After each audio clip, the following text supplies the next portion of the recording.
ரசூலுல்லாஹி ஸல்லல்லாஹு அலைஹி வஸல்லம் இடத்தில் ஒருவர் வந்து மாஷா அல்லாஹு வஷித்த அப்படின்னு சொன்னார்கள். மாஷா அல்லாஹு வஷித்த என்று சொன்னார்கள். இந்த செய்தி திர்மிதி, நசாய், இப்னு மாஜா போன்ற கிரந்தங்களெல்லாம் வருது. மாஷா அல்லாஹு வஷித்த, அல்லாஹும் நாடி நீங்களும் நாடினால். எப்படி?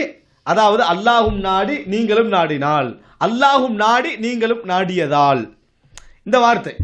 இந்த வார்த்தையை ரசூல் ஸல்லல்லாஹு அலைஹி வஸல்லம் அவர்கள் அவற்றை சொன்ன நேரத்தில் ரசூல் ஸல்லல்லாஹு அலைஹி வஸல்லம் கேட்ட கேள்வி என்னன்னு சொன்னால், அஜஅல்தனி லில்லாஹி நித்தா, அல்லாஹ்வுக்கு இணையாக என்னை நீங்கள் ஆக்குகிறீர்களா அப்படின்னு கேட்டான். அல்லாஹ்வுக்கு இணையாக நீங்கள் என்னை ஆக்குகிறீர்களா? நிச்சயமா சொல்லுகின்ற ஒரு நோக்கமும் அதுவல்ல, அவர் அந்த நோக்கத்துக்கு யாருக்கும் விளங்கப்படுத்துறதுக்காக சொல்லவும் இல்லை. ஆனாலும் ரசூல் ஸல்லல்லாஹு அலைஹி வஸல்லம் அவர்கள் இந்த வார்த்தையுடைய அர்த்தம் அதுதான் அப்படின்னு சொல்றாங்க. இந்த வார்த்தையுடைய அர்த்தம் என்ன செய்யும்? இந்த மாதிரி வந்து ஆகும். சுப்ஹானல்லாஹ், இந்த வார்த்தை தவறில்லைன்றதுக்கு பல ஆதாரம் இருக்குது. வார்த்தை தவறில்லைன்றதுக்கு, ஆனால் இந்த வார்த்தையை சொல்லக்கூடாது. காரணம், இதனுடைய விளக்கம் அதுவாகத்தான் என்ன செய்யும்? அமையும். குர்ஆன்ல அல்லாஹ் தஆலா சொல்லி காட்டுறான். குர்ஆன்ல நீங்கள் பார்க்கலாம். அதாவது வஇத் தகூலு லில்லதி அன்அமல்லாஹு அலைஹி வ அன்அம்த அலைஹி. அல்லாஹ் தஆலா ஸைதுடைய விஷயத்தை சொல்ற நேரத்தில் வஇத் தகூலு லில்லதி அன்அமல்லாஹு அலைஹி வ அன்அம்த அலைஹி, நீ அல்லாஹும் அருள் புரிந்து நீங்களும் அருள் புரிந்தவருக்கு நீங்கள் சொல்லுகிற நேரத்தில் அப்படின்னு அல்லாஹ் குர்ஆன்ல சொல்றான். அல்லாஹும் அருள் புரிந்து நீங்களும் யாருக்கு அருள் புரிந்தீர்களோ அவருக்கு நீங்கள் சொல்லுகிற நேரத்தில். ஸைதை பார்த்து ரசூலுல்லாஹி ஸல்லல்லாஹு அலைஹி வஸல்லம் சொன்னாங்க என்ன? அதாவது அல்லாஹ்வை பயந்து கொள்ளுங்கள், உங்களுடைய மனைவி விஷயத்தில் அல்லாஹ்வை பயந்து கொள்ளுங்கள் அப்படி சொன்னாங்க. இதை வந்து அல்லாஹு தாலா சொல்லுகிற நேரத்தில் அல்லாஹு தாலா ஸைனபை திருமணம் முடிச்சு வைத்தார் ரசூல் ஸல்லல்லாஹு அலைஹி வஸல்லம் அவர்களுக்கு.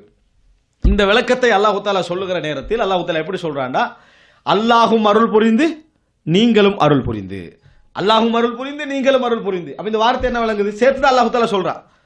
வெறுமனே என்ன, அந்த வார்த்தையை சேர்த்து தான் அங்கே சொல்லப்படுகிறது. இருந்தாலும் கூட இந்த வார்த்தை அந்த இடத்தில் அதாவது சொல்லப்பட்டாலும் கூட ரசூலுல்லாஹி ஸல்லல்லாஹு அலைஹி விஷயத்தில் இந்த வார்த்தையை யார் பேசுகிறான்? அல்லாஹு தாலா. எனவே அது என்ன, அந்த வார்த்தை தவறு அல்ல. இதை யார் பேசக்கூடாது தெரியுமா?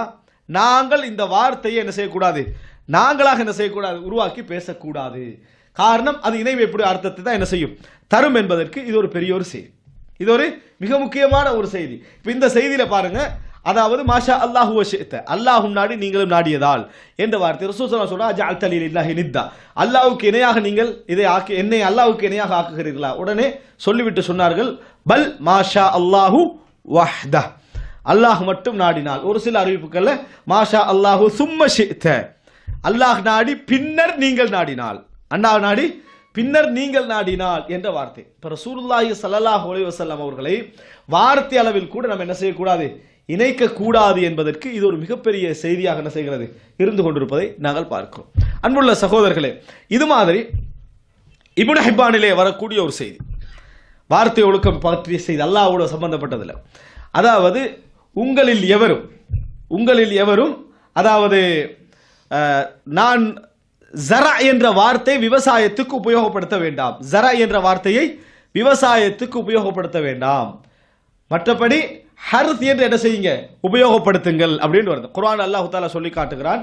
அதாவது அஅன்தும் தஸ்ரஊனஹு அம் நஹ்னு ஸாரிஊன் அஃபரஐதும் மா தஹ்ருஸூன் அஅன்தும் தஸ்ரஊனஹு அம் நஹ்னு ஸாரிஊன், நீங்கள் அதாவது உழுதுகின்றீர்களே நிலம், இதை நீங்கள் பார்த்தீர்களா? அஅன்தும் தஹ்ருஸூனஹு அஅன்தும் தஸ்ரஊனஹு அம் நஹ்னு ஸாரிஊன், நீங்கள் தான் அதை விவசாயம் செய்கிறீர்களா அல்லது நாம் விவசாயம் செய்கிறோமா? இரண்டு ஹர்த் என்று சொல்றதும் ஜர என்று சொல்றதும் கிட்டத்தட்ட ஒரே கருத்து தரக்கூடிய வார்த்தை. அதாவது ஒன்றை தூவி விவசாயம் செய்வது, ஜர என்றதும் அதே விவசாயம் தான். ஆனால் அல்லாஹ் தஆலா குர்ஆன்ல அந்த வார்த்தை ரெண்டையும் வித்தியாசமாக உபயோகப்படுத்துறான். அதாவது அஃபரஐதும் மா தஹ்ருஸூன், நீங்கள் வயலிலே அதாவது உழுதுகின்றீர்களா, இதை பார்த்தீர்களா? அந்த வார்த்தையை அங்க ஹர்த்னு சொல்றான்.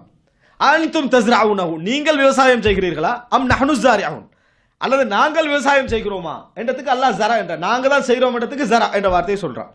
இதனால ரசூலுல்லாஹி ஸல்லல்லாஹு அலைஹி வஸல்லம் சொன்னார்கள், நீங்கள் ஹர்த் என்ற வார்த்தை உபயோகப்படுத்துங்கள், ஜரா என்ற வார்த்தையை உபயோகப்படுத்த வேண்டாம். நான் ஹரஸ்து, நான் விவசாயம் செய்தேன் சொல்லுங்க, ஜரா தூண்டு என்ன செய்ய வேண்டாம், சொல்ல வேண்டாம். கருத்தில் ரெண்டும் என்ன?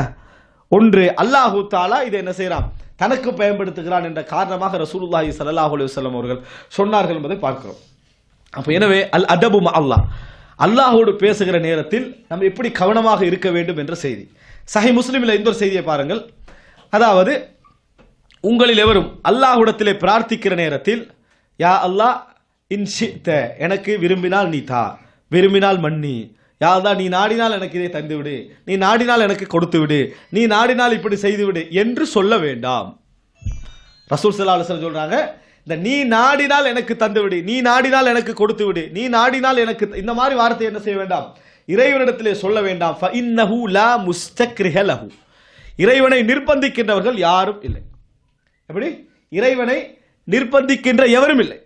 இன்ஷித், அதாவது இப்போ நாம ஒருத்தர் வந்து நீங்க விரும்பினா தாங்க, நீங்க நாடினா தாங்க என்ற வார்த்தையை பொறுத்த வரைக்கும், அதாவது இந்த செய்தி எங்களுக்கு எதை சொல்லுதுன்னு சொன்னால், அல்லாஹ்வுக்கு ஒரு இந்த தருவதில் என்னது, நாம் ஒரு சாய்ஸ் கொடுக்கிற மாதிரி, நீ விரும்பினா தா, இல்லைன்னா என்னது விட்டுறலாம் என்று நாங்களே சாய்ஸ் கொடுக்கிற மாதிரி, இந்த மாதிரி அந்த கருத்து அதில் வருவதனால் ஹதீஸ்ல என்ன வருதுன்னா ஃபஇன்னஹு லா முஸ்தக்ரிஹ லஹு, இறைவனை நிர்பந்திக்கின்றவர் யாரும் இல்லை. இறைவனை இதுதான் நீ செய்யணும் என்று நிர்பந்திக்கின்றவர்கள் யாரும் இல்லை. நீங்கள் கேட்டால் ஃபல் யஅஸிமில் மஸ்அலா, உறுதியாக இதை தா என்று கேளுங்கள், இதை தா என்று கேளுங்கள்.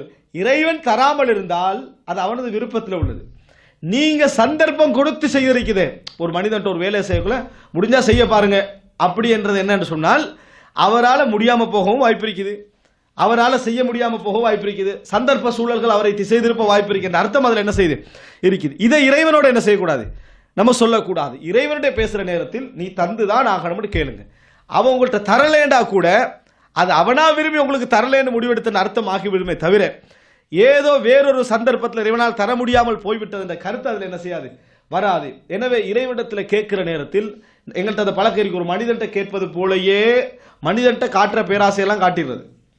ஆனால் இறைவன்ட்ட கேட்குற நேரத்தில் அதபோட கேட்குறாங்கன்ற பேரில் என்னது, யா அல்லாஹ் எனக்கு பெரிய அளவில் என்னது தேவை, நான் பெரிய அளவில் நான் எதிர்பார்க்கல, சாதாரண ஒரு வீடு தான் நான் பெருசாக எதிர்பார்க்குறேன், மற்றபடி எனக்கு பெரிய ஆசைகள் அதுவும் எதில் அல்லாட்ட. மனுஷன்ட்ட கேட்குற நேரத்தில் என்ற அளவுக்கு மேக்சிமமாக என்ன செய்யறது, அப்படி கேட்டால் தான் அதை விட குறையாவது கிடைக்கும் வேண்டி மேக்சிமமாக என்ன செஞ்சிடுறது, கேட்டுறது. சிலரை கேட்குற நேரத்தில் எவ்வளோ சிலரி போட 5 10, அப்போ தான் ஒரு 5வது என்ன செய்யும் கிடைக்கும் மேக்சிமமாக. இங்கே அங்கே இறைவன்ட்ட கேட்குற நேரத்தில் இறைவன் நம்மளை கெட்டவனு நினச்சிருவானோ, பேராசை பிடிச்சிருவோம் நினச்சிருவானோ, இறைவனுக்கு எங்களோட உள்ளம் என்னது தெரியும். அதனால இறைவன்ட்ட கேட்கிற நேரத்தில் என்னது, யா அல்லாஹ் எனக்கு பேராசை இல்லை, இந்த உலகம் எனக்கு மிக முக்கியமே இல்லை, யார்கிட்ட, இறைவன்ட்ட. அன்புள்ள சகோதரர்களே, எங்களுடைய உள்ளம் யாருக்கு தெரியும், இறைவனுக்கு தெரியும். அதனால ரசூல் ஸல்லல்லாஹு அலைஹி வஸல்லம் சொன்னாங்க, நீங்க இறைவன்ட்ட கேட்டீங்கன்னு சொன்னா ஃபஸ்அலுல்லாஹுல் ஃபிர்தௌஸ் ஃபஇன்னஹு அலல் ஜன்னah, கேட்டீங்கன்னா அல்லாஹ்ட்ட எதை கேளுங்க, ஃபிர்தௌஸை கேளுங்கள், அதான் சொர்க்கத்திலேயே உச்சகட்டமான அதை கேளுங்க. உங்களை வச்சு என்ன செய்ய வேண்டாம், அதை முடிவெடுக்க கூடாது, நம்ம இதை வச்சு நம்ம முடிவெடுக்க கூடாது. எனவே கேட்கிற நேரத்தில், இறைவனிடத்தில் கேட்கிற நேரத்தில் இறைவனுக்கு சாய்ஸ் கொடுத்தல நம்ம என்ன செய்யக்கூடாது, கேட்கக்கூடாது.